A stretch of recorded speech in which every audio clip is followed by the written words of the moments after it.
Good evening. I'd like to call the Anacortes City Council meeting for November 8th, 2021 to order.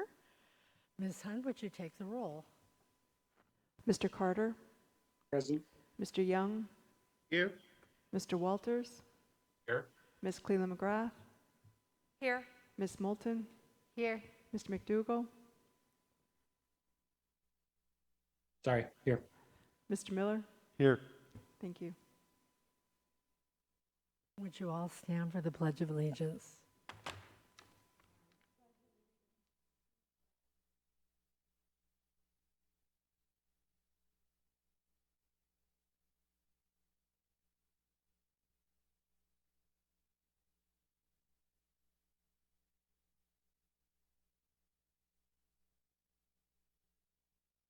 We're going to go to item 3 on our agenda, which is announcements and committee reports. And the first item is item 3A, our COVID-19 update. As of this week, the state of Washington reports 650,302 cases of COVID, 8,798 deaths. Statewide, 70.9% of those ages 12 and older are fully vaccinated. In Skagit County, since March of 2020, we've had 11,696 cases of COVID, 115 fatalities, and 669 people have been hospitalized. Vaccines in Skagit County. The Pfizer COVID-19 vaccine is now available for children ages 5 to 11. The pediatric vaccine is available at the Skagit Valley Fairgrounds by appointment only. 186,600 vaccine doses have been administered in Skagit County to date. 68.9% of those ages 12 and older are fully vaccinated in the county. Booster doses are available by appointment only at Skagit Fairgrounds, and free antigen testing at Skagit Fairgrounds is limited to those who are currently symptomatic or who have had a recent exposure. As always, the best way to be safe is by getting vaccinated, following a statewide mask mandate, and following CDC recommendations. And that concludes my COVID update. Are there any questions? We'll move on now to item 3B, our Port City Liaison Committee update. Mayor Gier. Ms. Cleland McGrath. Thank you. So we had our Port City Liaison meeting on November 2nd of this month. And our focus was really talking about the port and the city 2022 capital improvement projects. So we had a fantastic presentation from the port that Dan provided to us, including slides about a number of their capital improvements. We don't have to get into all of them, but one of the big things is the fact that typically they would do $2 million a year in capital improvements, but over the next, about the 5-year period right now, they're actually going to be able to do about $45 million in capital improvements. And it's kind of all across for port tenants and for the enjoyment of the public and the airport and a number of different things. And it's really awesome. They've gotten grants that's part of operating facilities. So it was exciting to hear about their long-term projects and kind of the improvements that are happening. The city also gave their version of what kind of capital improvements we're doing, and if you're watching this, you've probably heard about it in the last couple of weeks, so I don't need to get into that. And then, we're going to have the port there's 3 main projects that the city and port are working on currently, and we're going to have that later in our agenda, so I won't get into that. Thank you, Christine. Is there any comments? All right, we'll move on to item 3C, our Housing Affordability and Community Services Committee report. Mayor Gier. Ms. Moulton. Thank you. The Housing Affordability and Community Services Committee met last Thursday. Mr. Walters, Ms. Cleland McGrath, and I, and also Planning Director Meismer.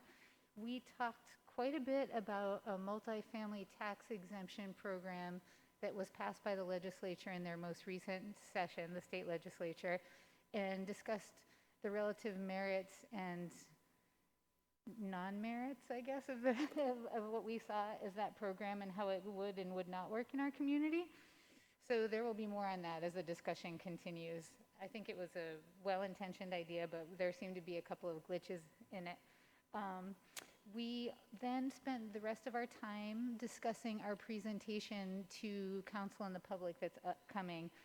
As many people will recall, we had the assignment this year of analyzing the gaps in social services in our community and figuring out how we could begin to fill those. And it turned out, of course, to be a long-term effort, but we really look forward to having that presentation to council and the public before the end of the year.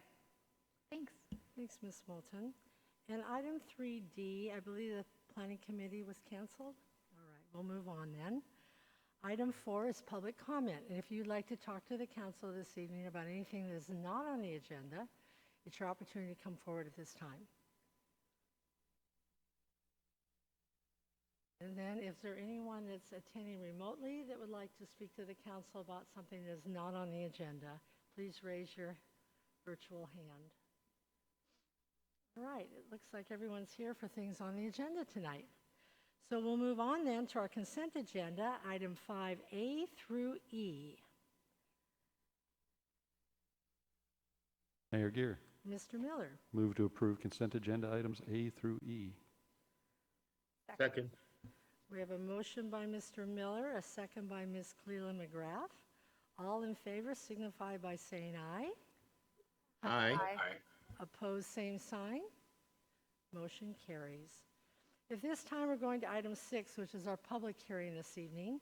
And we're going to item 6A, and it is open for public comment. And this is ordinance 3099, 2022 to 2027, our capital facilities plan. Mr. Hoagland. Thank you, Mayor, members of the council, and members of the audience. So we do have a public hearing tonight on the capital facilities plan. We also have a public hearing tonight on the annual budget. And as council will remember, we are working those two budgets, the CFP and the annual budget, in tandem.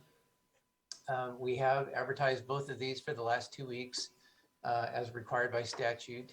And if there are any questions, I'd be happy to address those. Otherwise, Mayor, I will leave you to it.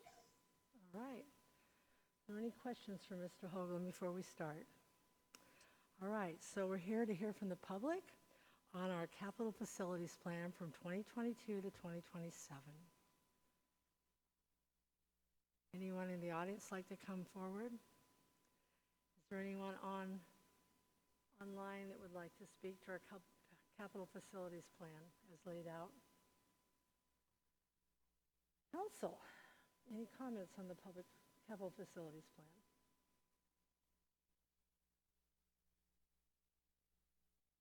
Mayor Gear. Mr. Walters. We previously made some comments on the capital facilities plan, and we haven't had any changes to the draft. Are those changes forthcoming? Mr. Hoagland. Yes, I'm sorry.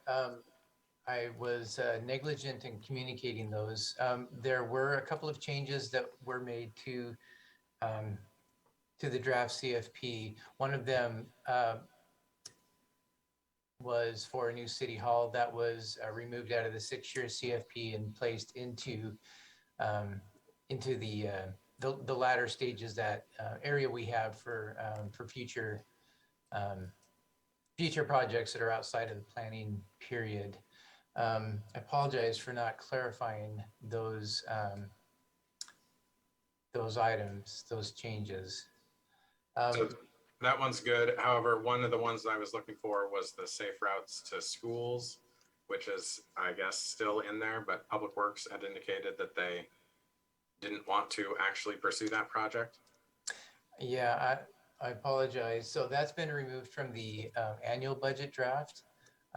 So we had a breakdown then in getting both of those cleaned up. So I'll make a note to remove that out of the CFP as well, so the CFP and annual budget match up. Right. There might be others as well. It just, I anticipated that there weren't any changes. So maybe we kick this down the road a little bit.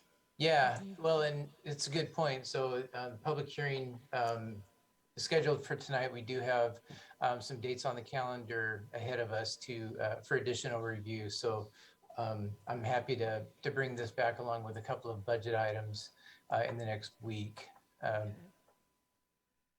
for additional review and discussion. Mayor Gear? Great. And our legal requirement is to adopt at the same time as the budget. So just anticipate that. Yeah. Mr. Miller? Yeah, and I think it's important to note that, there's some folks here that are going to comment on the budget and don't necessarily know the intricacies of the capital facilities plan versus the budget. So there could be some changes that we decide to take based on public input on the budget. Absolutely. So I think we'll leave it open. I had no intent in closing it this evening because things come up and people think about things over the next week. So members of the audience. Yes. Who's talking? Oh, Mr. McDougall, go ahead. I just had a quick question for Mr. Hogland. In the CFP document in our packet, page 18 has kind of like the summary of the expenditures across the departments. And then page 20 has a table that shows kind of the revenue sources. And I know that, for example, with the fiber, some of that expense over the next couple of years is actually going to be paid for via like a loan, essentially, like bank loan. And then, of course, the bank loan gets paid off later by user revenues, right? So how does that loan appear, or that funding source that is the loan, which of the rows, I guess, tabled on page 20 would that fund sort of appear in?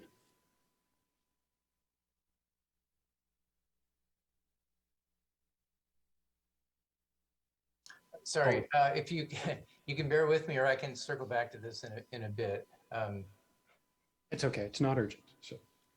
Okay, maybe bring that forward by next week then, Steve. Yeah. All right, any Sounds other good. comments on the CFP? Mayor Gear? Mr. Miller? So since Mr. McDougall brought up a good point, I really do like the introduction pages of the capital facilities plan, but we're kind of missing fiber in there as a unless I missed it. Did I miss it in there, Mr. Hoagland?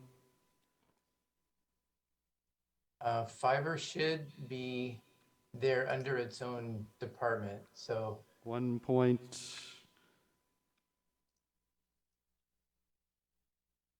Like existing infrastructure inventory. I'm looking under the appendix, and my point is I like the appendix, and I think if fiber's not in the appendix, then I didn't see it. And then the other point on the appendix is in the water system 1.3. You've got years built, and that's a really good thing to know if you're trying to get a good big picture on what things need to be replaced over time. We don't have any years built in the the things listed in 1.3. So those are just my. So fiber's either not clear or I just am blanking on it, but in the appendix. The appendix is very good, but it needs a little more to it. So I'm sorry. So you're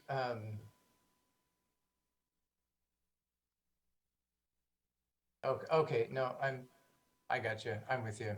Okay, thank you. I can talk to you later about it if that works to make sure, but fiber is going to be a really important piece of infrastructure and overall long term, so we might as well bring it into the plan like we have all this other stuff. Okay. Any other comments, additions, questions?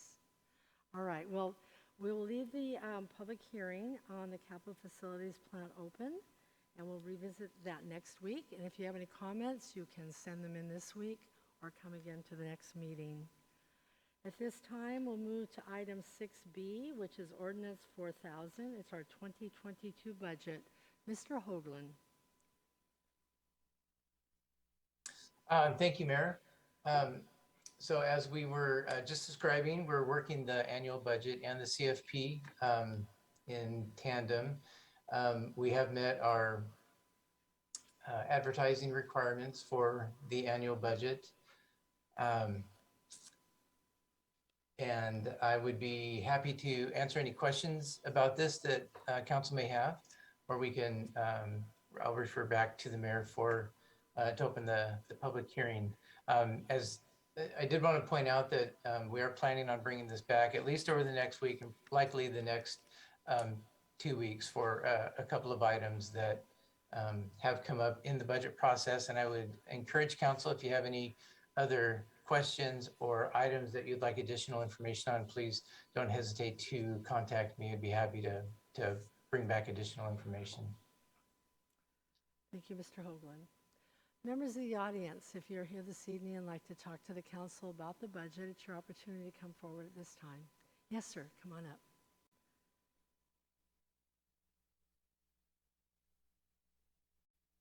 Thank you, Mayor Gear. Can you City turn Council on, I think, turn on the blue light. Okay, sorry. Thank you, Mayor Gear You're welcome. and City Council members. My name is Mike Courtwright, and I live at 4214 Marine Heights Way. Several weeks ago, you may remember, a fellow resident appeared here before you to express concerns regarding the 1% proposed property tax increase in order to capture an additional $54,000 in revenue next year. It was pointed out that it's not a large tax increase, but it would add to the tax burden that residents have already experienced over the past decade. And as we all know, it is not a one-time charge. By definition, most tax increases compound in perpetuity. Several compelling options to slightly reduce the spending forecast were identified, and I don't know if those ideas received any consideration. I recognize that it's a difficult task to perform a thorough due diligence of departmental plans and evaluate the veracity of more than 1,500 line item cost projections. I know because at various times I led financial management forecasting teams in 3 multi-billion-dollar public companies during my 37-year financial review career. Excuse me, Mayor Gear? Yes, Ms. Moulton. I'm sorry, Mr. Courtwright, could you speak a little closer to the microphone? I'm having a little trouble hearing you. Can I take this down? Sure, you can pull it down a bit. And, All right.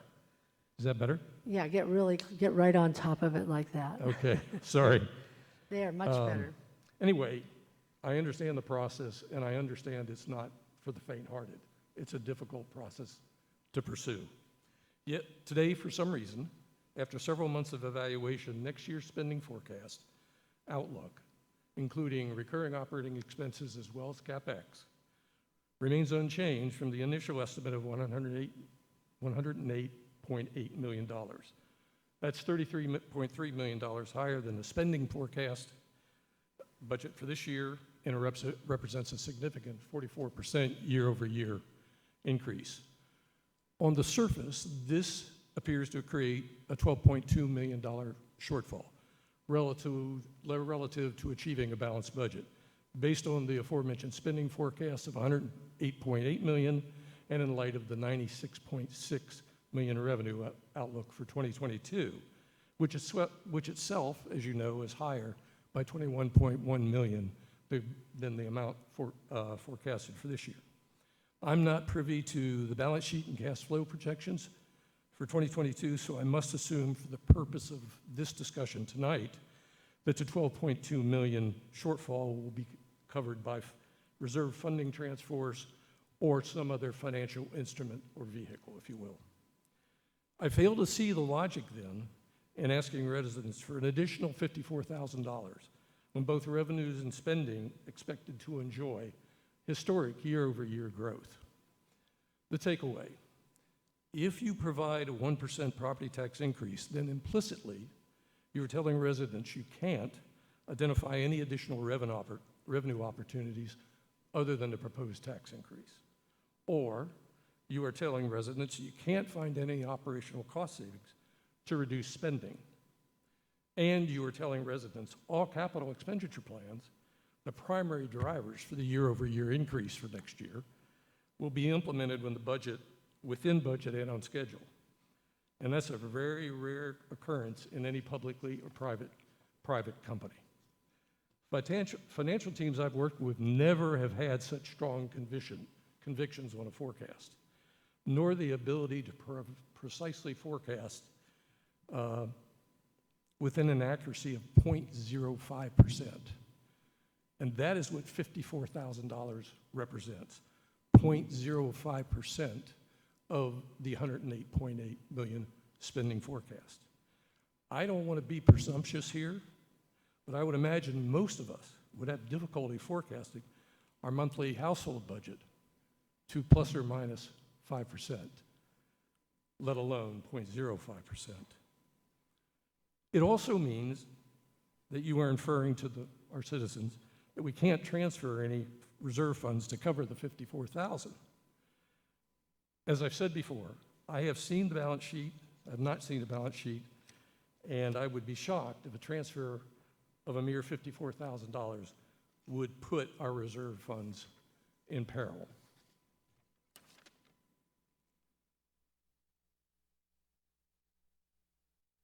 As a famous politician once said, it's easy to legislate tax increases, but it's really hard to manage money wisely. So let's be bold. If you truly want to make Anacortes more affordable, as you say, do not impose the unnecessary tax increase and empower the department heads to go back and find cost savings of at least $54,000 to make this budget work. If you can do that, then there's no financial justification for the 1% property tax increase.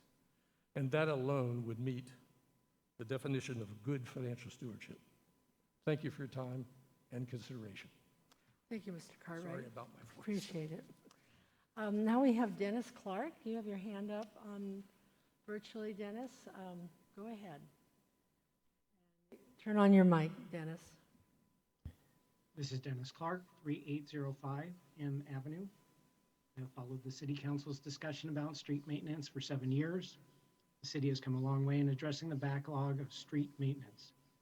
Last year saw a reinvigorated budgetary commitment to maintaining this part of the city's infrastructure. I'm heartened to see the proposed increase in Street Maintenance Fund 104 in the 2022 budget. Please continue to support street maintenance strongly. Thank you for your consideration and your service. Thank you, Mr. Clark. Appreciate it. Mr. Wilkinson, you are online also. Go ahead. Okay, thank you. Hopefully you can hear me. We can. Thank you very much. Yes, I did submit a written set of observations, which I guess are in page 102 of the package. That kind of relates to the budget, but the capital projects, and been following the past several council meetings, so obviously not fully informed as hopefully you all are about the status of the budget, but my observations, that won't go through them in detail, take a lot of time, but as previous speakers said, there's a huge increase in spending planned, but it's kind of unclear from the materials presented as to where all the revenues are going to come from. And the spending changes are largely driven by the capital projects and significantly by the Outfall Project, which is obviously an essential piece of infrastructure. But a number of the items, including the outfall, seem to imply, or the information is that there's going to be various grant money coming from different sources to help fund those. But the very little clarity in my mind, and I think from some of the council comments in their minds, when and how much those grants are going to be. And in particular, the FEMA grant award that is supposed to help with the Outfall Project, because have about a $20 million Outfall Project. In the tables that are presented, it shows the FEMA award of 10 million. Other stuff that I've seen about the Outfall Project says FEMA could come up with 30 million, but I think, as the process evolves, and obviously it's a moving target at this point, seems like before starting these major projects, it's very essential to know what the revenue sources are going to be. And also in a period of very rapidly rising inflation, and supply chain issues, do we have a clear and concise picture of what the cost of these capital projects are going to be and what the timing is going to be given the current environment? And then compounding that on this big projects is, we've got two key people in public works are retiring or have retired. And so my main concern is that the costs of these major projects could spiral out of control in the current environment, but it isn't clear where the revenue sources are going to come from. So that just kind of talking around the page 102, which I tried to capture the main things. I would like to compliment everybody on working through a very complex project, but as some of the prior speakers have said, it is complex, and I think there's going to have to be a hard look at the whole wish list of projects to see where savings or timing changes could help smooth the huge ramp up of costs in 2022. And just by the way, page 87 to 89 shows that 20 million of additional revenue in 2022 will come from user fees and rate increases. And I don't think that's probably the intention of council, is to quadruple the sewage and water fees to pay for the outfall. Anyhow, realize it's a moving feast, and things still have to come together, but that's my observations. And again, I've got decades of experience with major projects that makes me a little nervous about some of these ones. Thank you. Thank you, Mr. Wilkinson. Appreciate that. All right. Who else would like to talk about our budget this evening? Yes, Mr. Graff, come up.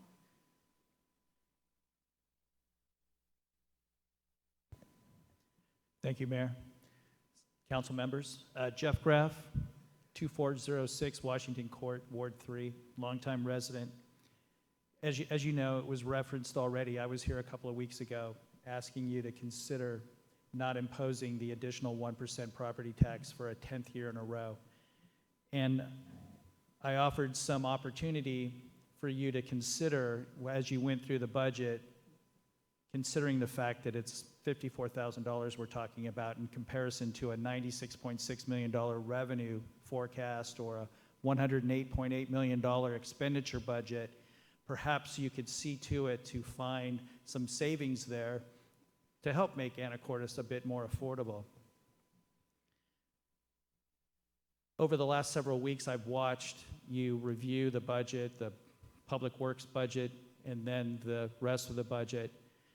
And although I applaud your efforts, what I saw, unfortunately, was more the finance director basically just reading line by line and not a whole lot of questions or not a whole lot of requests for further information or justification as to the differences between what we had in 2022 and what we're at, or what we had in 2021 and what we're asking for in 2022, right? I do appreciate the fact that perhaps maybe the ladder truck for the fire department, there was some talk about a cost-benefit analysis. Does the fire department really need that? But I do understand that there's some impact fees that could possibly help pay for that. The vac truck was also another opportunity to find some savings. I'm not sure if there was some question as to the need for that. But more importantly, it's the pay-fors, right? $108.8 million ask, the pay-fors. It's unprecedented to see a $96.6 million revenue forecast.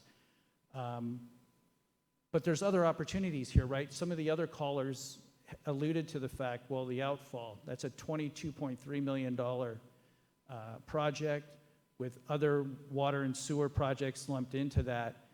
I recall back in 2019, 2020, there was a $48 million bond that was leaded by the city to help pay for that. I'd be interested to know where that money is and whether that money is available for these projects, because it's hard to find those kinds of line items in this budget as it's currently structured. I do see the FEMA, perhaps it's the FEMA loan or the FEMA grant in there as at a $10 million. But earlier in the year, we were talking about that possibly being 18 million, perhaps maybe 16 million, unsure where that is. Without getting into too much detail and repeating what others have already offered, I would ask that you spend a little more time maybe going into more of the details, right? It's not just the 1% property tax, but considering the times today, the uncertain economic future of not only Anacortes, the state of Washington, or the United States, this might be an opportunity to consider, with this kind of revenues forecasted, that maybe it's time to just back off a little bit, put some of this money into savings, spend a little time justifying whether or not some of these projects need to happen next year or the year after, and then reconsider these opportunities for a later date, particularly when the future is somewhat uncertain. I look forward to spending more time with you as you go through the budget process. I hope you will spend a little more time looking into the details. Now, what I watch on Monday evenings is not always the full story, right? I'm certain that you're spending time with the finance director in his office talking about this on your own time. So I do account for that. But for transparency, for the public's understanding, it would be nice to see some of that due diligence happening here during a public meeting so that we do understand and we do see the fact that you have our best interests at heart. Thank you very much. Thank you, Mr. Graff.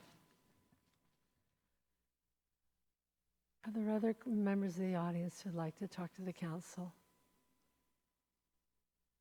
All right, council, I'm going to leave the public hearing open. I'd like to, if the council has additional budget comments this evening, we could have the conversation now. Mayor Gear? Ms. Moulton. Thank you. I think that some of the questions about the rates and user fees and the timeline about the combined sewer outfall, those are things that we've talked about in the past, but perhaps as the conversations continue, Mr. Buckenmeyer could give sort of a thumbnail sketch of our timing, how we got to where we are, and a little bit about the funding, just to clarify those points for all of us. Mayor Mr. Gear. Miller? Yeah, and to add to that, the things like what I asked about last week, the fire impact fee numbers, what we've collected so far, I think that would be helpful. Also, the fire chief to talk about the in an all council environment, to not only for the council but obviously for the public, the justification for that. And I also wrote down the waste. A clear explanation. I think a lot of this is in Mr. Hoagland's area of, when we voted to increase the fees on wastewater, because we did, and it's a graduated increase, and part of that was to be able to pay for these major upgrades, and that led to a bonding. So I think it'd be really valuable to have that public discussion. Okay. Mayor Gear. Ms. Cleland McGrath. Thank you. I think the one other point that I appreciate that was made by a public comment is, having some of those conversations that are happening either in our committee meetings or in individual meetings when we're discussing the budget. One thing that I feel is missing that we, specifically, for example, the ladder truck, is if we can have any projections about the type of growth that is going to happen in the next 3, 5, and 10 years, and the need for that infrastructure to be implemented now versus waiting for future years to start to implement that. And I think that falls for both the ladder truck and the outfall, as we're seeing more frequent large water events. So if there's any way that we can kind of have some of that discussion or some of those projections as justification or as additional information when we're having these discussions of timing, in 2022 versus 2025 would be helpful for both myself and the public. Thank you, Ms. Cleland. Yeah, Gary? Mr. Young? No, I just wanted to chime in just a bit. Point is well taken about having just a bit more discussion in public, such that the discussions that's happening not in front of the camera, that the public absolutely knows that the city staff and the council is doing their best due diligence to make sure that the money is well spent, that it's efficient use of it, and it's just not a frivolous thing. And I think part of what we've tried to do in the past sometimes is make those points in public for the public to know. But lots of discussions are being had behind the scenes, lots in committee meetings, follow-ups with any of the public works, Buckemeyer or Hogland or any of the others. But I do think that we could probably work a little harder to make sure that those items are discussed a little bit more in public, or at least letting the public know that they've been discussed, such that they feel comfortable about it. Point well taken. Thank you, Mr. Young. Here. Mr. Walters? Generally, we do this thing where we go line by line through the budget and nobody really understands what it is we've done when we get to the end. And we miss the forest for the trees, but we are generally able to extract, maybe later on in the budget process, and we haven't yet gotten there this time, a more comprehensive overview of the budget. Are our revenues up? Are our revenues down? Not just the final revenue figure, because that's not actually what we're generally referring to when we talk about revenue, but is sales tax projected to be up, and by how much, and how much over time? Is property tax projected to be up? The answer is no, because property tax is static. But it's useful to have that discussion, that presentation, I think, from the finance director with charts and graphs and that high level overview. We really should have begun the process, and we should begin the process every year with that presentation. But I would like to circle back and make that happen. We have time before we need to adopt the budget. We have somewhat less time before we need to adopt the property tax increase. So I think it's worth spending just a bit of time on that. When we talk about change over time in dollars, we always need to talk in real dollars, not nominal dollars. The 1% property tax increase is not an increase in real dollars. In fact, we will have, even if we adopt the 1%, we will have a decrease in property tax in real dollars because inflation is much higher than 1%. And because it's a budget-based property tax system in the state of Washington, the amount of revenue that we bring in nominal dollars stays precisely the same, with the exception of new construction, and the 1% if we take it, but we lose ground versus inflation. And if we look at the long-term expenses in our budget, we can see that we need that money long-term. If we can look at the expenses that we need to be paying for right now that we're not, the pavement that we're not maintaining, we need that money to catch up still from where we were 8 years ago with $60 million deficit and deferred maintenance on our streets. Those things are hidden from the budget because they're not included in the budget, but they are still real expenses. So we need to not take an ideological approach to a 1% property tax increase that has an average impact of $5 per year on a homeowner. What we need to do is look at what our total real expenses are, including the things that aren't being counted in the budget simply because we're not paying for them yet. And they will get worse over time as we continue to not pay for them. So if there are other people that want to engage on the property tax increase, I think we have one more week. Maybe Mr. Hoagland can confirm before we have to notify the county that we want to take that amount. Yeah, thank you. The property tax levy is due to the county November 30th. So we could talk to it. Weeks? Yeah, up through the 22nd, and then at that point, yeah. So I think that's an important thing that we ought to decide on fairly early. We are scheduled to talk about this next week. so that we don't miss out on that opportunity to help stem the tide of losing ground versus inflation on that measure. Thank you, Mr. Walters. Other comments?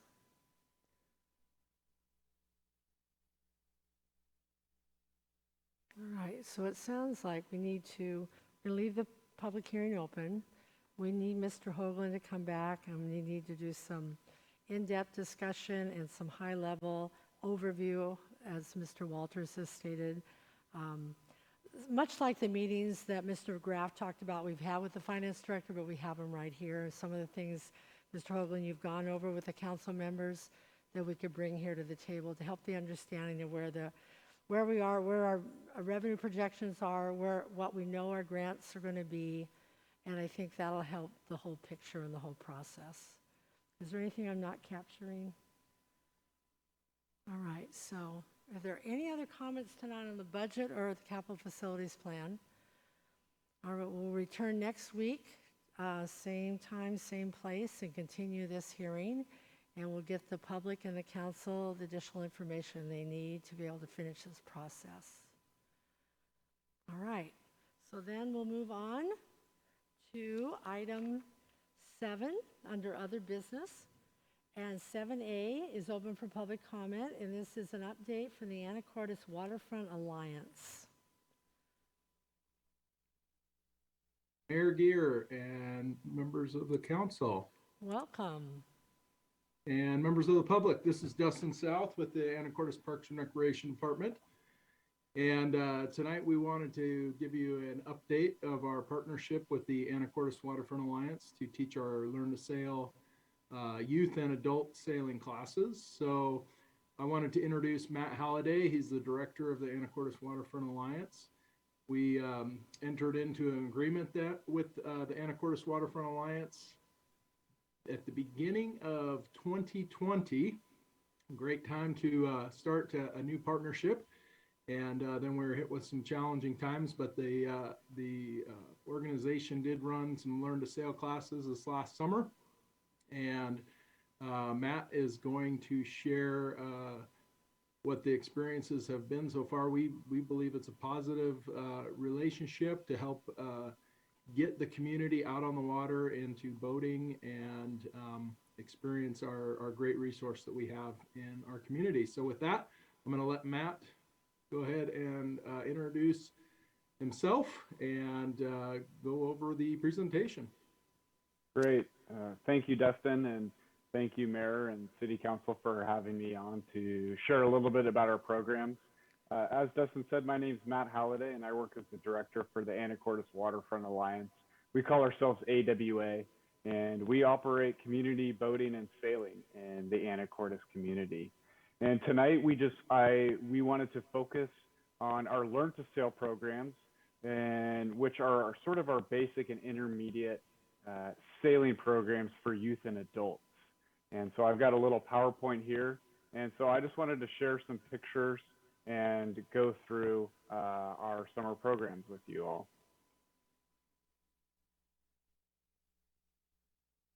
So as Dustin said, our Learn to Sail programs are operated in a partnership with Anacortes Waterfront Alliance, AWA, and the Parks and Rec Department. And this agreement and partnership was created before my time. I've only been in my position since last February, so I'm still a bit new to Anacortes and the organization and learning very quickly. So Learn to Sail. So Learn to Sail is this term that's actually used nationwide, and it's pretty much just a term and a name for basic sailing classes that happen in the summer. And these happen all over the nation. There's programs all over Washington, and we're very lucky to live in Anacortes because we have a wonderful venue. Some people call this one of the best venues in the Northwest and maybe even the West Coast for dinghy sailing. So we operate our Learn to Sail programs out at Seafarers Memorial Park, and we operate on Fidalgo Bay. And so for those of you that have ever seen little sailboats out there in the water, both in the summer or in the fall and spring, that's us. That's AWA, and that's our Learn to Sail programs in the summer months. So AWA, we operate the Learn to Sail classes out of our kiosk, which is sort of tucked right behind Seafarers Memorial Park building.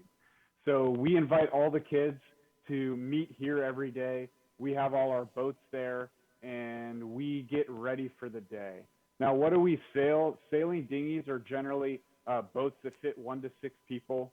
They're about 10 to 14 feet in length, and we sail some of the terms for them: RS Terras, RSS, and Lidos. Here's another shot of the kiosk. So it kind of just gives you another frame of reference for where we are. And I've learned a lot of people in Anacortes don't actually know that this kiosk is here and that we operate there. And so that's one of the things we've just trying to continue doing, is spreading the word about what's going on in our waterfront community. So this is a typical day. I think this is one of our original hot days of the summer, and we actually wanted to get out of the shade. And so here we have, like, we're meeting. We call this a chalk talk, even though, as you can see, we've upgraded to whiteboards these days. But this is where we meet. We discuss sailing curriculum, sailing theory. And once we're at a good point with our curriculum and theory, then we move out onto the water. So just some of our basic goals and benchmarks is we want all our participants and our staff to be safe. We want to have fun. You know, it's summer, it's sunny, we're out on the water. And then we want to learn too. We want to learn about sailing. We want to learn about navigating in marine waters. And we just sort of want to learn about the parks that are around us and that we have access to.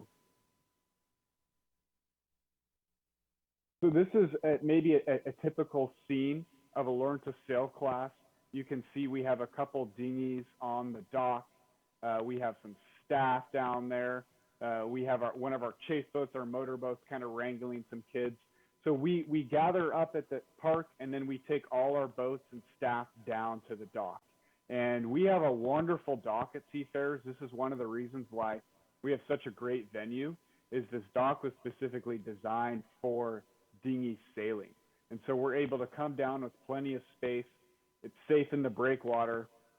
And then it's really easy just to pop out of the breakwater and have the whole bay at our disposal to sail. So this is just a picture of a capsized practice. So a capsize is, you know, when a boat flips over. And it's one of the times when a sailor is most at risk for hazard. And so one thing we do is practice capsizing on the first day. And you can actually see here, we don't even leave the dock. We tie the boats up to the dock, and we have participants get familiar with the boats, get familiar with being in the water. Capsizing is part of normal dinghy sailing.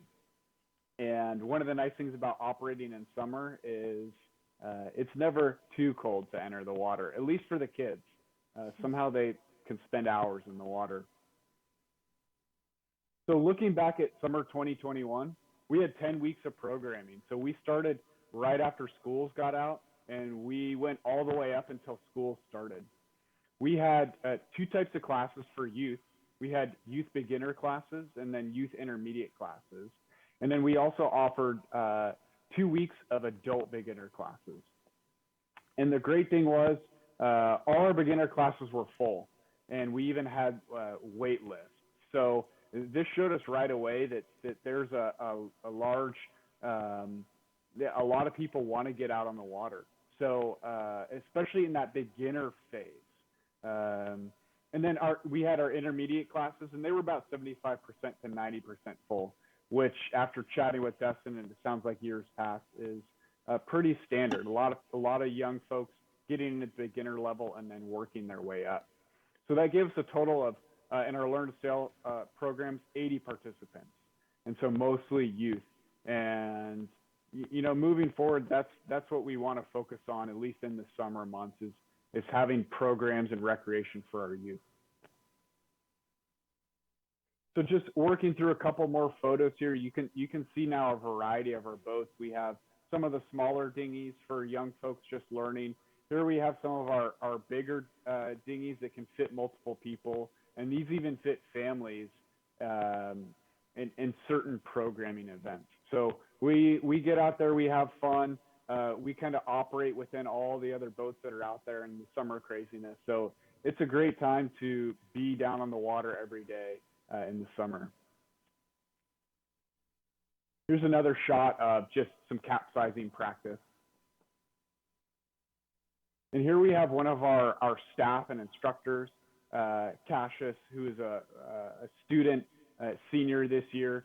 And so one of the really cool things about our Learn to Sail program, which I'll kind of introduce here, is a lot of our Learn to Sail participants end up working for us or joining the high school sailing team. And so someone signing up to take a Learn to Sail class doesn't usually just mean that they're taking a 1-week sailing class and then they're gone. A lot of times they're recurring participants. And so this is really cool. Cassius, in his early elementary to middle school years, was a Learn to Sail participant just starting out as a young kid. And now he's working for us and he's operating with certifications and he's learning how to fix boats and in a way giving back to his community. So we have a lot of maintenance that we do. And so a lot of times we're just, fixing things on boats break. And obviously when there's kids involved, there's a lot more maintenance that needs to be done. So going back to just this idea of, why we think Learn to Sail is important. And, one of the biggest things is, it's just this opportunity to get youth on the water, teach them how to sail, and getting them recreating in Anacortes. I mean, we're so fortunate to live so close to the water.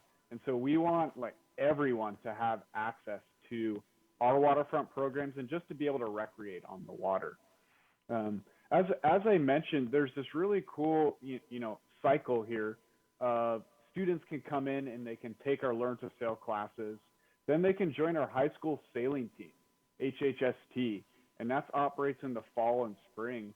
And just this past year, we had 8 students who were brand new to the team who got introduced to our Learn to Sail programs. And then a lot of times, our youth come back, and once they've really learned how to sail, they come back and they work for us. And then we kind of create boaters. And then the boaters maybe work in the industry, and maybe they have kids and so on. So, we're trying to create this positive feedback loop of just people using our waterfront, recreating responsibly, and kind of building this community aspect. So, summer 2022, we're already looking forward to it. Summer is our big time, our busy month. And just coming off of a great summer, we're really looking forward to programming in the summer. We're expecting high demand just based off of what we saw last summer. And as I mentioned, we tend to have a lot of repeat customers. So we expect more participants, and we look forward to meeting the challenges that come with growing as an organization. And so building up our staffing, building up our numbers, financial support as a nonprofit, various community partnerships, and just the usage of Seafarers Park in itself. So we're really looking forward to providing programs for Anacortes. And, like I said, just to close, we're really thankful for the support that's come so far. AWA is founded about 3 years ago, but before it was a prior nonprofit, the Anacortes Small Boat Community Center. So there's been a lot of people involved in this effort. And so I just feel grateful that I'm able to kind of help lead the charge now. And we all believe that there's a long way to go for growth for this organization. So thank you all. That ends my presentation there. And I will stop sharing my screen here and then take questions. If I can figure out how to get back here, which I did. Mayor Gear? Yes, Mr. Young. Well, Dustin and Matt, excellent presentation. I've been here in Anacortes about 12 years, and the Boat Center has been a big part of many of my friends in its, growth along these last years. And so I really have been an admirer of the work that's been done. So welcome aboard, though. I'm glad that you're here. one of the things that I really just kind of want to push out to you guys is that I'm thankful that you have an adult beginners class. Some of us are late bloomers in this whole process of water and also sailing.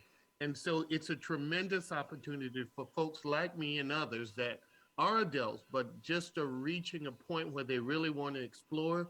And if they could just make sure, keep making sure that some of those classes are open for them and people like me, I guarantee you we have enough of a population to help fill that up. So thank you very much. Thank you, Mr. Young. Mayor Gear? Yes. Carter? Yes. Thank you, Matt, for the presentation. See that you had a wait list this last year. At what point can people sign up for the upcoming year? Yeah, that's a good question, and that kind of ultimately gets decided by Dustin and I would say, you know, the greater Parks and Rec department. And so this year that happened in early May of the year, and so I predict it'll be sometime like that in 2022. I don't know if Dustin, if you have any other comments to chime in. I don't believe a date's been set yet for sign up. Yeah, we usually get that question.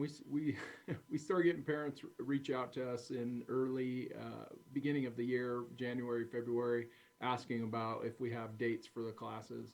And so Matt and I will work together to figure out a schedule. We did earlier this year. It was challenging at the beginning of this year because of COVID and the restrictions and everything. But we hope to have a schedule in place by probably March at the latest, hopefully maybe even February, and then start taking registrations maybe late April or beginning of May. We really try hard to get that information into the summer, kind of spring, summer A-Town publication. That's our big publication to get that information out to the community, because not only do people read that for Parks and Rec programs, but they read that for just general information of things going on in the city. So we worked with Alexandra in the past, and I would work with Jennifer again in the future to get that publication in place, make sure that we have the classes listed in there, and then have a registration start date. So I would encourage folks, anybody that's interested in that information for 2022, they can reach out to the Parks Department probably around February if they want to get a timeline of when that stuff will come out, and I'd be happy to answer any of those questions, because we'll have more specific dates at that part. Thank you. Thank you. Any other questions for Matt and Dustin? Great presentation, Matt. It's nice to meet you and hear about everything you've been doing on the water for our community. And Dustin, thanks for your support of the program. And we look forward to your continued success and hearing from you again. Thank you. You're welcome. Thank you. Okay, good night. So at this time, we will move on to item 7B, open for public comment. This is our Access Fiber, Anacortes Fiber Internet Update. Ms. Shu. Mayor, Council, and it's nice that we have people in the audience, both virtually and in person tonight. I'm going to go ahead and share my slides.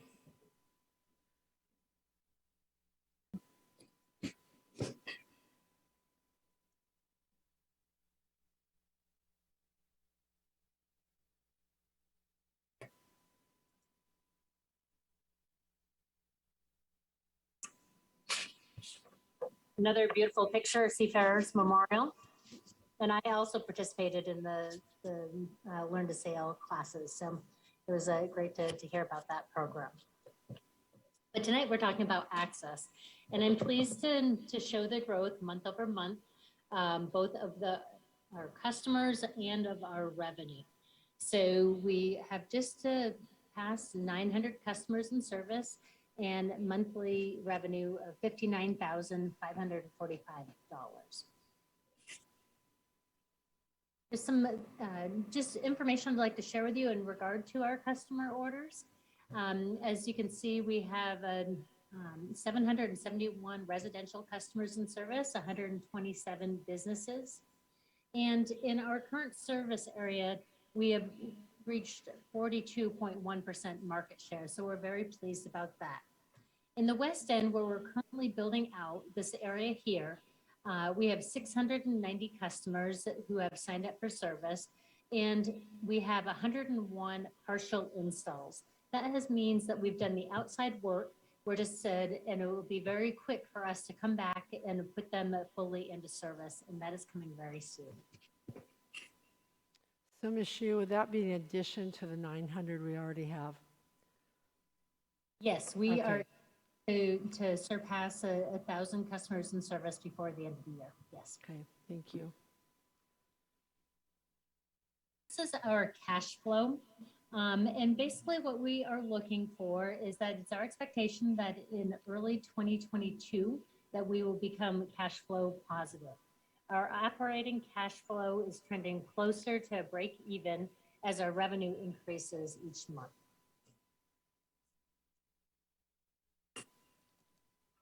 Talking a little bit more about the West End expansion. So beginning next week, we will begin that transition from doing just the external partial installs. We'll be able to actually begin putting people into service. So that over 100 partial installs that we have will turn into full installs, and that will start next week. We're about 40% complete with the trenching and vault placement in the West End project, which is this area here in orange. And we continue to secure easements on the private streets. And we have 690 orders that we have received to date. So there's certainly an interest in the service that we're providing, and that will create work moving forward for our technicians to be placing people in service going into 2022. I have some really exciting news tonight. We applied for a $17 million grant. We put in a pre-application to the Washington State Broadband Office for their infrastructure acceleration grants.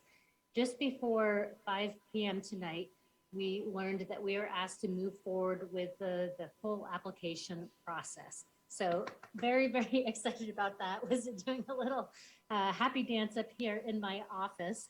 And so we have until November 29th to submit the full application.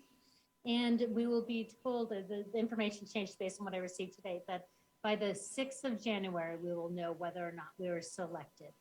The 4 areas that we have put in, or the areas in orange, are the project areas that we have submitted for the infrastructure acceleration grant. It's what you may have, we've been calling the West End, what we're currently building now, Weymouth View, Burroughs Bay, and the South Fidalgo Island and South Fidalgo Bay area. So there were 53 pre-applications that were submitted for this $133 million that's currently available. And requests came in for over $400 million in grant requests. So we're very, very excited to be able to continue with the process. We think we have a very strong project to submit, and are very excited to begin working on that full application process. So that was a great boom this afternoon. Mayor Gear? Mr. Young. Ms. Hsu, I know it's awfully premature of me to ask, but I'm just curious. I think you said it received 53 pre-applications. Do you know how many have been allowed to, or being requested to submit full applications? I'm very interested to know that too. So I was pleased first just to get the, congratulations. We were asking you to move forward, and I'll be looking forward to seeing a list. The Washington State Broadband Office is very communicative and place information on their website so that people will be able to see who's been asked to move forward. I don't think that is available just yet. So good question. So in regard to our network expansion, just another way of looking at this, the areas that the West End that we're currently building out right now passes 2,375 premises. We will begin the installations next week, and those will continue into 2022. Currently, our funding for that is the Savvy Bank line of credit. We are also submitting this portion of the project for the broadband acceleration grant through the Washington State Broadband Office. The east of A Avenue, kind of backfilling our current service area, passes 1,815 premises. This design is underway now, and we have secured a $2.25 million grant through the Economic Development Administration, and the balance would be funded through a line of credit. The Guaymas, the Guaymas View, which is the area between that is east of Anacortes Mine Road all the way to A Avenue, passes 875 premises. We are planning to do the design, construction, and installation in 2022. That is part of our 2022 budgeted area. And we have submitted this phase of that project for the Washington State Broadband Infrastructure Acceleration. The South Fidalgo Bay, which is part of our urban growth area along Highway 20 and Marches Point, passes 367 premises. And right now, that the expansion of that project being designed and constructed and then installed is very much grant dependent. But as we've mentioned before, that area was also submitted for the Washington State Broadband Office acceleration grant, including Burroughs Bay, also that 466 premises passed.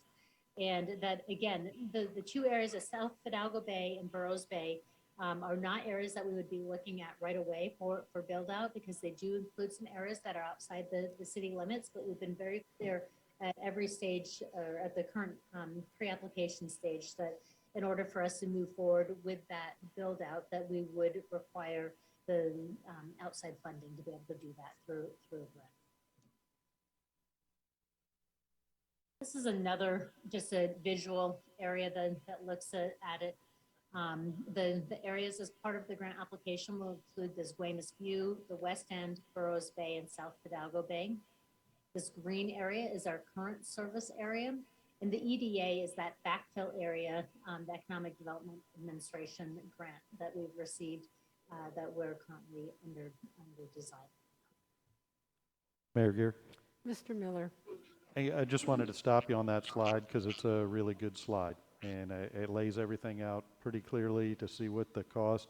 I think the only question I have, are we pretty good on the cost for South Fidalgo and Burroughs Bay, since those are relatively new?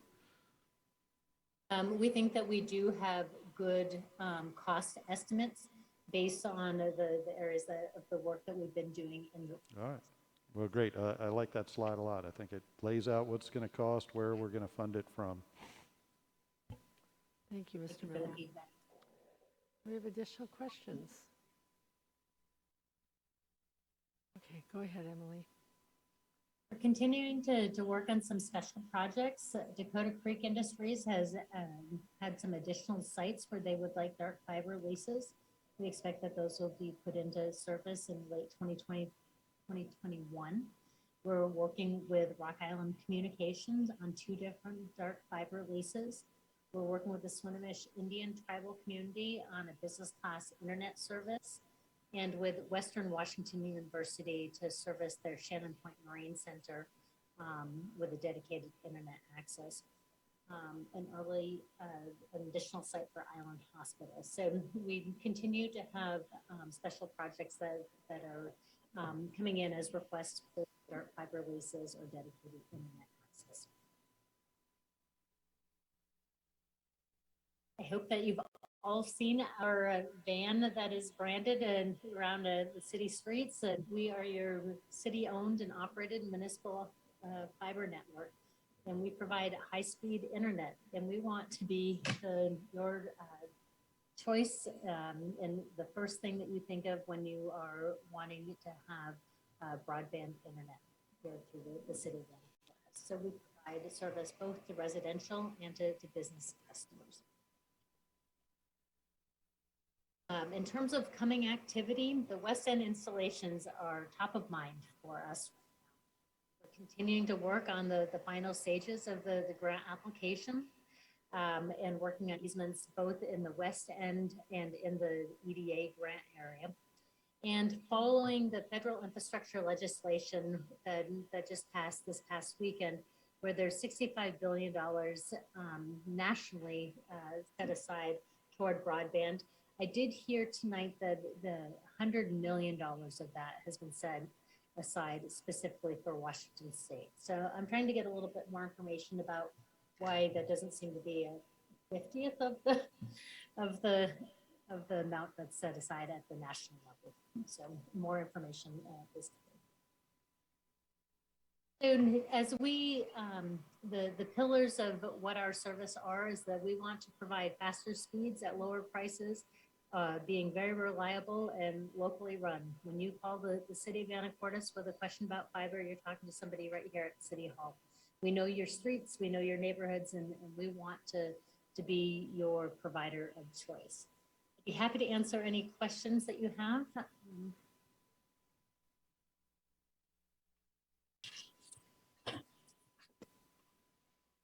Mayor Gear. Mr. McDougall. Thank you, Ms. Shu, for another great report. This is fantastic. A quick question. I know that we've been discussing basically long lead times on materials, and just wanted to quickly ask, like, we're still seeing long lead times on equipment and fiber materials, right? Like we're ordering 8-10 months out, just to to let the rest of council and the community know as well. Yes, we certainly are being impacted by the supply chain issues, and because there's been such an increase in interest in broadband, in the broadband, there's certainly been a greater demand. So yeah, working with both supply chain issues, increased demand, and projects that are underway. My kudos to Mr. Lemberg, our broadband business manager. He really is very creative and always kind of thinking about different ways and different options as we are going about sourcing the materials that we need. And he keeps a very good record, so he always kind of knows where we are in that process. Yeah, many thanks to Mr. Lemberg for being really proactive and resourceful on that end. It's kept the business moving forward. So thank you. Thank you, Mr. McDougall. Mr. Wilkinson has his hand up. Did you have a question, Mr. Wilkinson, about fiber?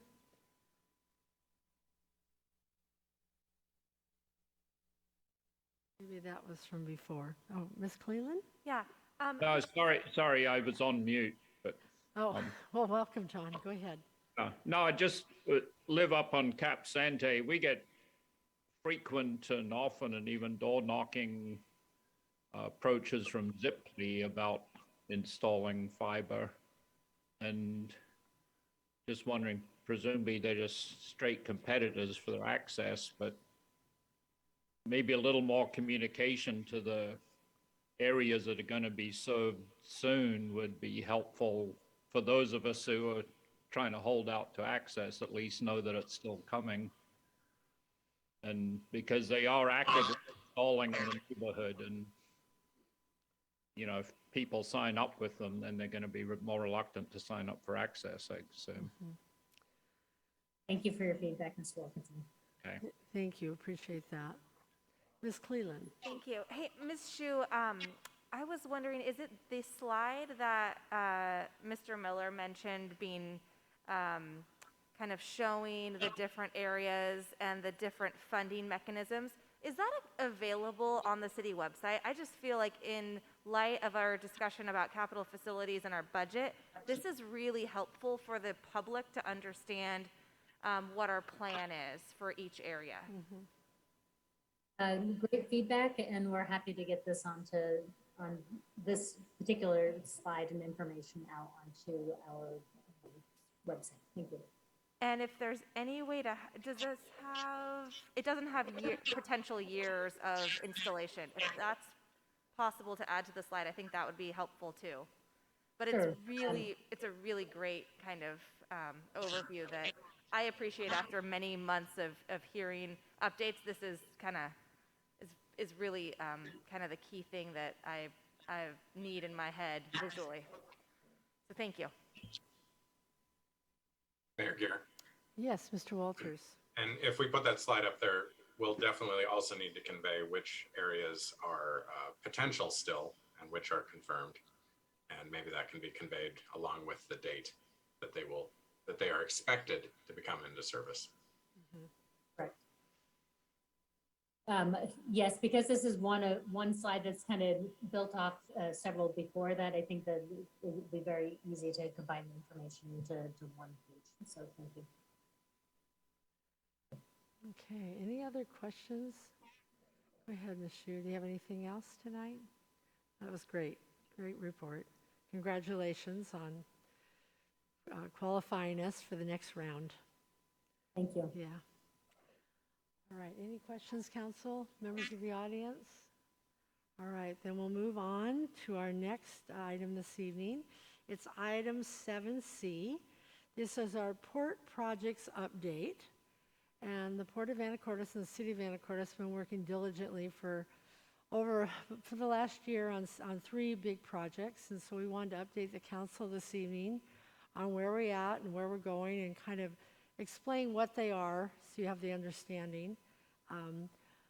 And we're very close to having a final draft to bring to you in the next few weeks for your approval. But tonight, Ms. Swetnam is going to do an overview, and then we can have questions. Welcome, Ms. Swetnam. Thank you, Madam Mayor and members of council. I want to, before I get into, I've got some slides.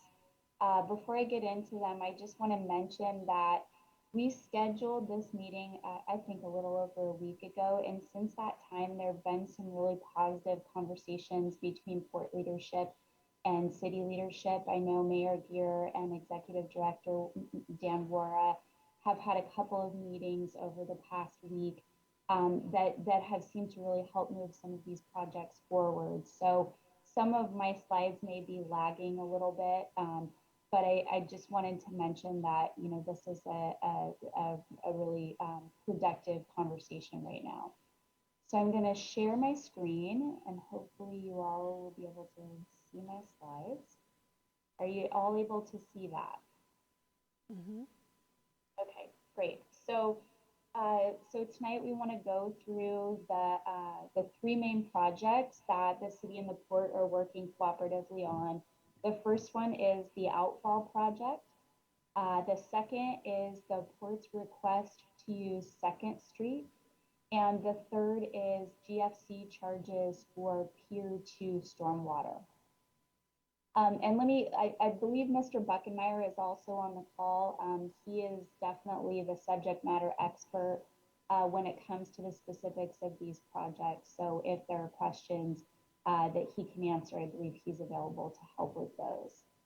So first, the Outfall Project. So to provide some background, because I think it's been a while since some of you have looked at this project, and I apologize for the amount of text on these slides, but you just have to bear with me on this one.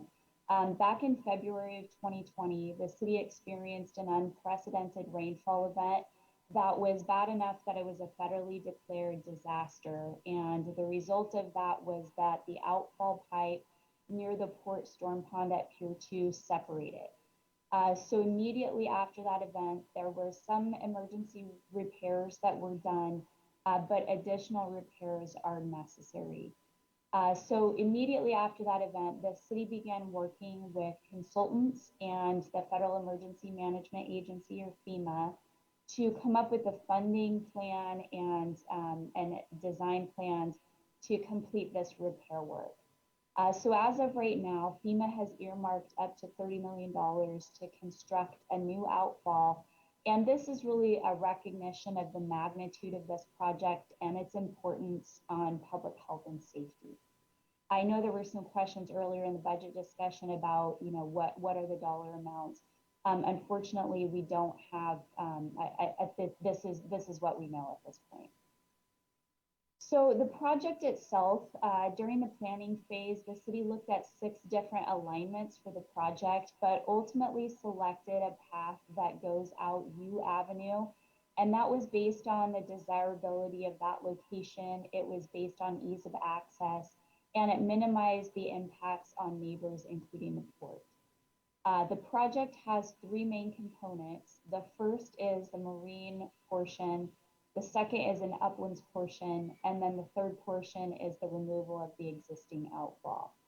The team for the city consists of Fred Buckenmeyer, who's the project manager for the city. He took Eric Sharbeck's spot in that role after Eric retired. Rob Webb is a consultant who is the project manager. The city is working closely with Ross Widener from Widener and Associates and his team on permitting and funding. HDR consultant firm is the design engineer. And then we've worked very closely with Steve DiGiulio, who is a municipal law guru at Foster Garvey, and he's helped us quite a bit with various aspects of the project. So this is a map that shows the existing outfall. Can you all see my cursor? Okay. Yes. So the arrow here is where the current outfall goes out to the water. You can see Pier 2 is right here. Here's the port's pond. And the new alignment, the new alignment goes out U Avenue here. So just to kind of give you an idea. Here's another map. This shows the projected alignment goes out T Avenue, 3rd Street, out U. And you know, this is obviously the uplands portion. The marine portion is the in-water work, and then the existing outfall, which goes on, I think it's up over this way, has to be removed. Here is a map that shows the marine alignment. This is obviously the shoreline, and this is where the outfall goes. So, sorry this is so visually busy, but we wanted to give you a sense of the current status of the project. So to date, the city has spent approximately $2 million on design and permitting for the project. All aspects of the project are ready to proceed with construction planning, including the Department of Ecology approved dredge management plan. The city has been ready to open. We've received sealed construction bids back in the early summer. We've been ready to open since June of 2021. But the main hurdle at this point is getting permission to cross DNR property. So that's for the in-water piece of the project.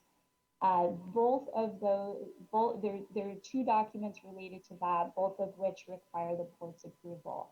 The first one is an easement from DNR. So DNR has to grant the city an easement in order for the city to cross aquatic lands.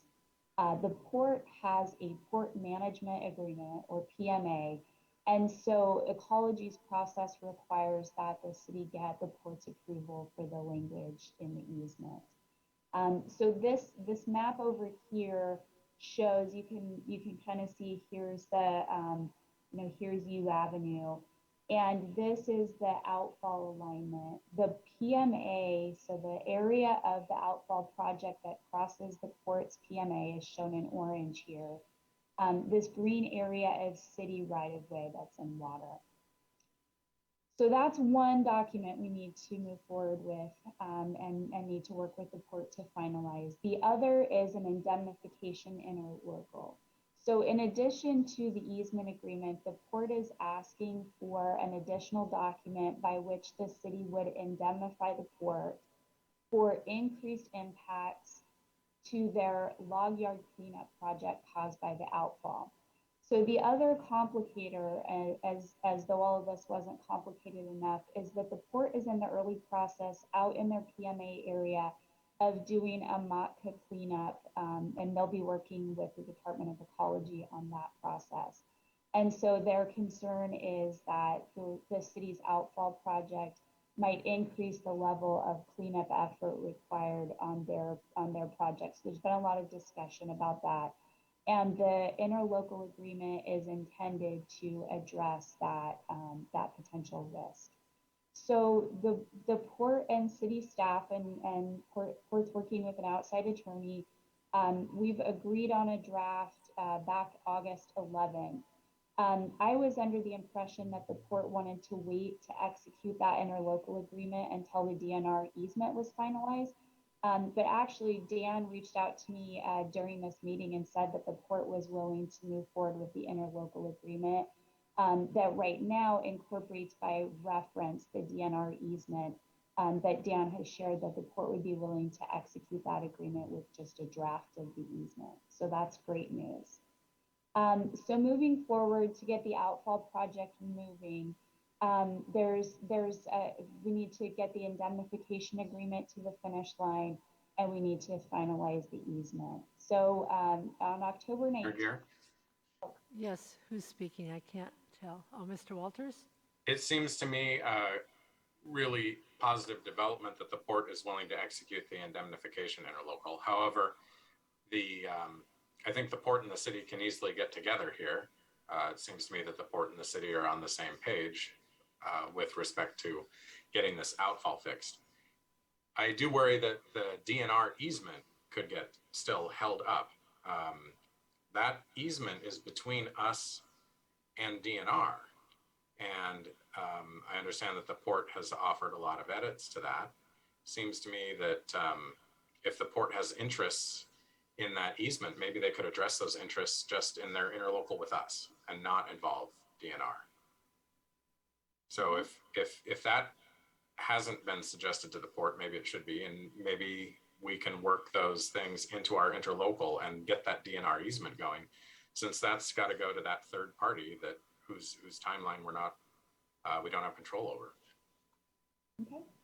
Thank you, Mr. Walters. Go ahead, Ms. Swetnam. I just was going to say that's a great suggestion. We can have that conversation.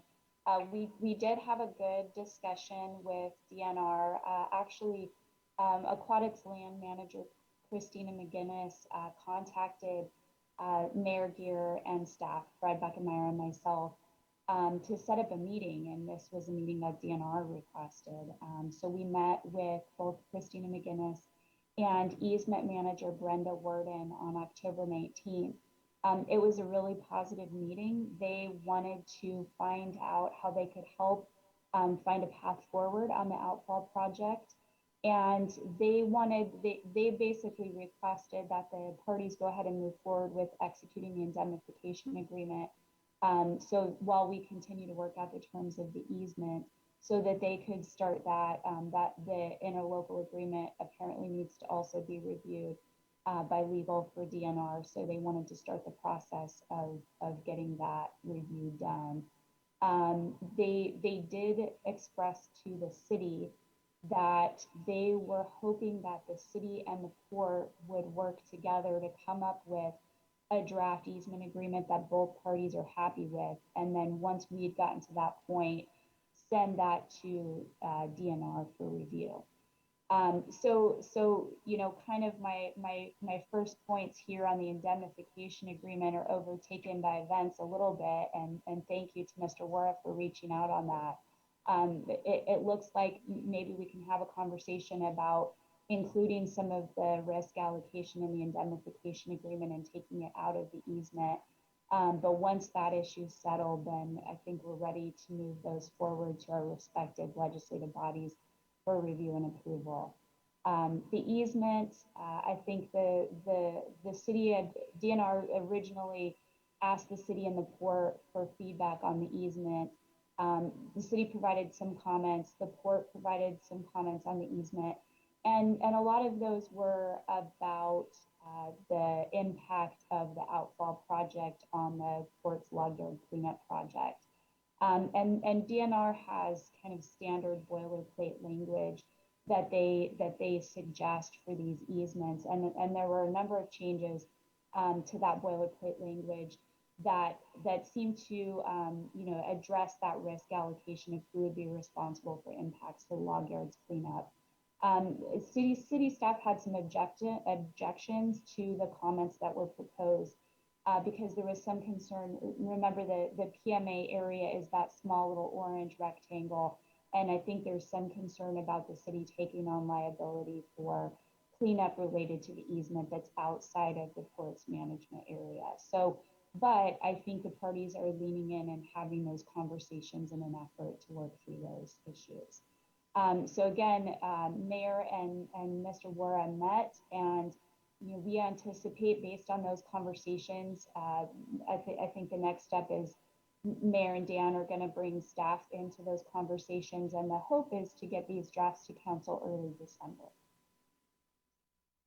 So those are all my comments on the outfall agreement. Before we move on, are there any questions about any of that or any discussion? Okay, thank you. Wow, covered it all. The next project that we're working on is the Second Street Agreement. So the background there, the port has expressed an interest in obtaining ownership of Second Street west of O Avenue. I think those conversations started back in 2020. And the idea is they would like to use that area for economic development and consistency with some of the provisions in the Maritime Strategic Plan. And so right now, and I'm going to show you a map in a minute that's got kind of an aerial view, but it's a gravel road that doesn't seem to be used frequently for public use. So there's been some discussions between port and city leadership about options. Early on, the question came up about whether the city would be willing to vacate that area. There was some indication that that was disfavored because of state law restrictions on vacating streets that end at the waterfront. There's some additional requirements, and so we encouraged the port and the city to think of different ways to accomplish the goal of allowing the port to use Second Street. There has been some concern during the course of the past year about giving up Second Street because it is a potential alternative location for the outfall alignment. And so, there was some worry that if we're not able to make the U Avenue outfall alignment work, maybe Second Street would need to come into play. The cities, we worked with outside counsel, Steve DiGiulio at Foster Garvey, to identify the Intergovernmental Disposition of Property Act, RCW, Chapter 3933 as the right structure for the port's use of Second Street. And the kind of the concept that we came up with there was that under the Intergovernmental Disposition of Property Act, there would be a long-term agreement by which the port would be able to use that area. It would be closed to public access, but then there was an opportunity to renew. But then at the end of that agreement, whether it was terminated or just sunsetted, then the right of way that the city holds would still be intact. So back in June, the city provided a term sheet. There was some discussion back and forth with the port and city staff on specific terms.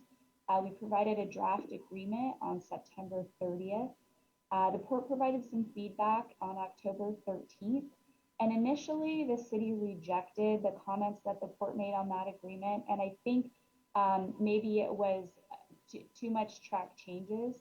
But I know that that the mayor and Mr. Wara have discussed this agreement over the past few days.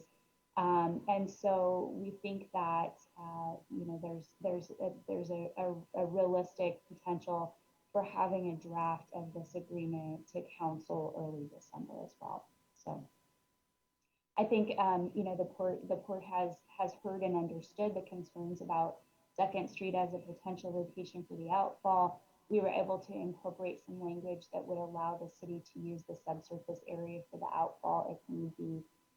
So it seems like there's some good progress happening on that agreement as well. So here's the maps. These, thanks to Public Works for putting these together.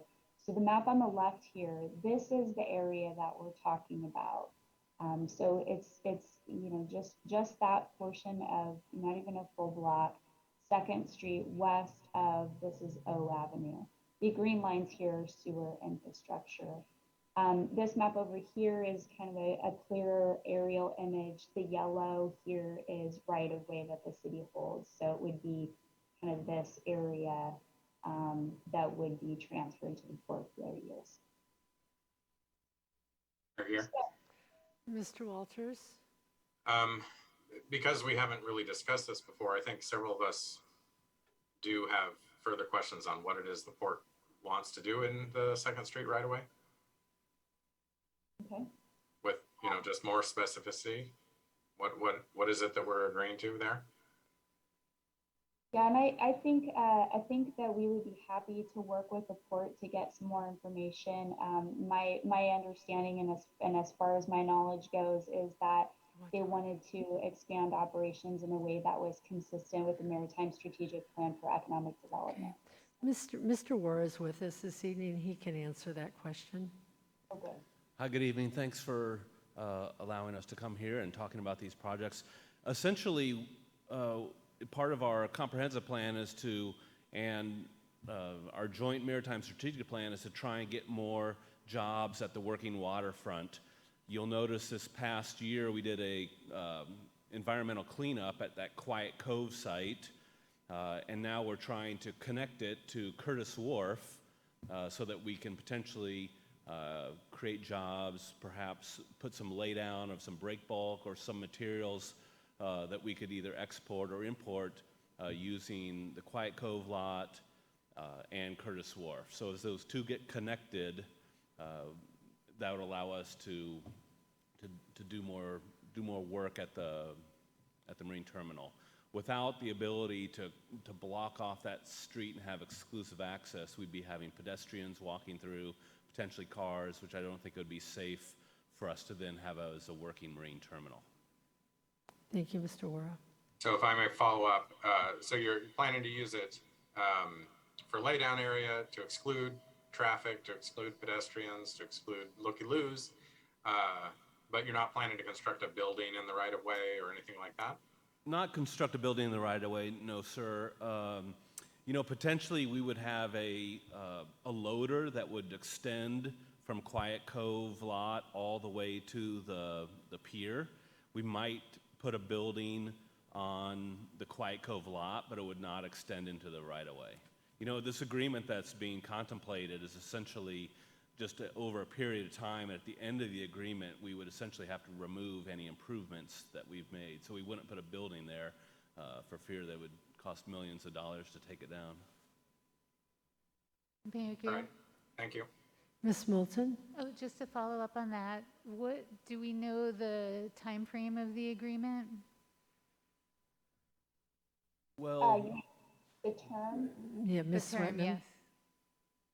Yeah, so the term that the city proposed was 30 years with, I believe, 2 10-year extensions, so for a total of 50 years extendable. But I'm not sure that, I think the port was looking maybe for a longer period of time than that. So we'll have to have that conversation with them. Okay, thank you. My other question is a follow-up about access. As N Avenue Beach is a destination for people, my question is about how this agreement would affect public access. Well, I think the intention is that by granting the 2nd Street right-of-way to the port, we would be closing that area to pedestrian or vehicular traffic. And that's really, I think, a safety issue. So if people were going to access that beach, there'd have to be an alternative way to get there. Because I think to Mr. Warder's point, you know, if they're moving heavy machinery in there, we certainly wouldn't want to allow, you know, pedestrians to be in that working area. Mayor? Mr. Wara? You know, it is called N Avenue Beach, and there's great access to that beach on N Avenue. There's 7 permanent parking spots, including an ADA spot. Really, that beach should be accessed from N Avenue. It's already a great park with a nice piece of art that I think the city had a hand in putting down there. So really, this is an alternative access to that area that doesn't even have a path or any parking to access it. Right, thank you. Of course, safety is of great concern, and I want to make sure that that beach is still accessible to people. I do know that a lot of people do walk through there and ride bikes through there because, as we know, everyone likes to be as close to the water as they possibly can for as long as they can. So I think that some people would miss that, and that will be that would be missed. Okay. All right, Ms. Swetnam, when you want to continue. That was, I think, the end of the discussion on Second Street. So if there are other questions, I'm happy to answer them. Otherwise, we can move on to the GFC discussion. Mayor Gear. Yes, Mr. Walters. I want to just validate Councilmember Moulton's concerns there. You know, people will miss that access. At the end of the day, I think that it's a good trade-off for the economic development aspect of the project and this proposed agreement. But, you know, we should keep those things in mind as we talk about shorelines and development adjacent to shorelines. Thank you. Thank you, Mr. Walters. All right, Ms. Swetnam, let's move on to item 3. Okay, item 3 is GFC charges for Pier 2. So the background here is that the city and the port entered into an interlocal agreement back in April of 2011, by which the city agreed to accept stormwater runoff from Pier 2 into the sanitary sewer system. So this is an unusual solution. We actually have a chapter in our code about eliminating stormwater from our sanitary sewer system, but it was designed by the parties to allow the port to resolve a dispute about their stormwater permit compliance. And so the agreement provided an opportunity for the port to be able to, in exchange for buying into the sewer system, to be able to divert their stormwater from running into the bay or wherever it was going into the sewer line. So new connections to the city's sanitary sewer system require the payment of a general facilities charge that pays for the impact on the system, and that's a one-time charge. And GFC's general facility charges are calculated based on equivalent residential units, or ERUs. And that's some kind of approximation of what the impact one resident would have on the system. So there is an equation in the code on how you calculate GFC charges for commercial users other than residential units. And that calculation played into how the dollars were generated in the 2011 interlocal agreement. So in section 1.2 of the interlocal, the port agreed to purchase an additional 90.1 ERUs. They already had around 10. And so that left them with a net total of 100.8 equivalent residential units. So there is a section in that agreement that reads, at any time after the calendar year 2017, the volume of the port's processed water waste stream increases to more than 15% greater than the limits described in this agreement. The port shall purchase additional ERUs as required by the Anacortes Municipal Code, section 1302020F15, or any amendment thereto. So the intent of that was that, for 6 years, the number of ERUs that the port had would be static, but that after 2017, if they went over the allotted amount by more than 15%, then the parties would convene and calculate any additional ERUs that needed to be purchased. So the port's volume has been at least 15% more than what was provided in the original agreement. And so I think the challenge has been discussions about how we calculate how many ERUs are required. Is it based on the high flow day in the year? Is it based on a daily average over the course of the year? So there's been a lot of discussion about how to accurately capture what the additional impact on the sewer system is. So throughout those discussions, I think there's been some good information sharing, and the port this last year has made the following offer to the city. So they propose to purchase 40 additional ERUs at the 2021 rate of $9,331.86 per ERU for a total of $373,274.40. The port also shared with the city that it is planning to make some improvements to its operations at Pier 2 in an effort to minimize how much stormwater runoff is going into the sewer system. And so they asked that they purchase these 40 ERUs right now, and that the city allow time to complete the construction of these improvements. Or I'm not sure if it's all constructed improvements or if some of it's operational changes, but they wanted some time to make those improvements, and then also a measuring time period to allow us to see if those improvements really do minimize their impact on the system. And so, those all seem to be reasonable things. So the city took the port's offer and drafted an amendment to that 2011 interlocal agreement, which was sent to the port on September 24th. Sorry, we're energy efficient here in City Hall. I know that city and port leadership, I know this agreement came up during Mr. Warra's conversations with the mayor. And, it seems like in concept, both parties understand what the goals are of the other. And so we anticipate being able to bring an updated or a draft amendment to this interlocal to council in early December as well. So, and I think those are all the points I have on the GFC, and I'm happy to answer any questions that you have on that agreement as well. Are there any questions from the council? Mayor Gear, Yes, Mr. Walters. can you provide any more detail on those parameters of that agreement? How much time? And if they're offering to purchase 40, how far away from 40 is our calculation of how many ERUs really they should be purchasing? Mr. Warra would like to answer that.